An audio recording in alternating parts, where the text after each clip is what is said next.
اس دنیا میں تقریباً سبھی لوگ اس بات سے باخبر ہیں کہ بل گیٹس اس دنیا کا سب سے امیر ترین آدمی ہے، پر شاید اس بات کو بہت ہی کم لوگ جانتے ہوں گے کہ اس نے کس طرح اپنے علم سیکھنے کی پیاس کی وجہ سے اپنے آپ کو اس مقام تک پہنچایا۔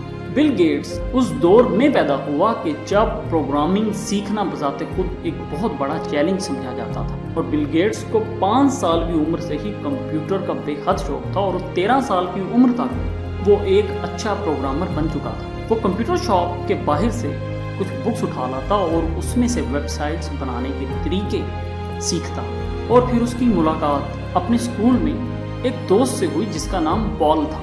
ان دونوں میں گہری دوستی ہوگی کیونکہ ان دونوں کا شوق ایک ہی تھا۔ وہ دونوں اپنی کلاس سے بنک کرتے اور جا کر لیب میں بیٹھ جاتے۔ وہ لیب میں گھنٹوں ہی بیٹھے رہتے اور اپنا کام کرتے رہتے۔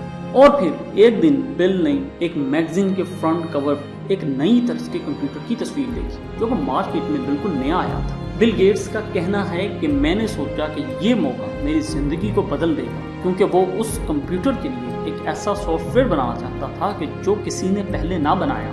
بل نے فوراً سے اس کمپنی کو کال کیا اور ان سے کہا کہ میں آپ لوگوں کے کمپیوٹر کے لیے ایک انتہائی جدید ترین سافٹ ویئر بنا چکا ہوں اور چاہتا ہوں کہ یہ سافٹ ویئر صرف آپ لوگوں کی کمپنی کو ہی دوں۔ اس بات سے اس کمپنی کے آنر نے بل میں دلچسپی لینا شروع کر دی، اور بل بھی تو اسی چیز کو ہی چاہتا تھا۔ اور مزے کی بات یہ کہ بل گیٹس نے اس کے لیے ابھی تک کوئی سافٹ ویئر نہیں بنایا۔ اس وقت وہ ہارورڈ یونیورسٹی میں پڑھ رہا تھا اور اس نے اپنی زندگی میں کچھ نیا کرنے کا فیصلہ کیا، اور اس نے اپنی پڑھائی کو وہیں پہ چھوڑا اور کچھ ہی ہفتوں میں ایک جدید ترین سافٹ ویئر بنا کر اس کمپنی کو بیچ ڈالا، اور پھر کچھ ہی دنوں میں وہ سافٹ ویئر مائکروسافٹ ونڈو کا حصہ بن گیا۔ اس کامیابی کی وجہ سے بل گیٹس کو اتنی کامیابی حاصل ہوئی کہ وہ 31 سال کی عمر میں ہی ملینئر بن چکا تھا۔ اس کہانی سے ایک سبق ملتا ہے کہ ہمیں کبھی بھی اپنی ناکامی سے نہیں ڈرنا چاہیے۔ ڈرنا ہے تو ہمیں اپنی کوشش کرنے کے عمل کو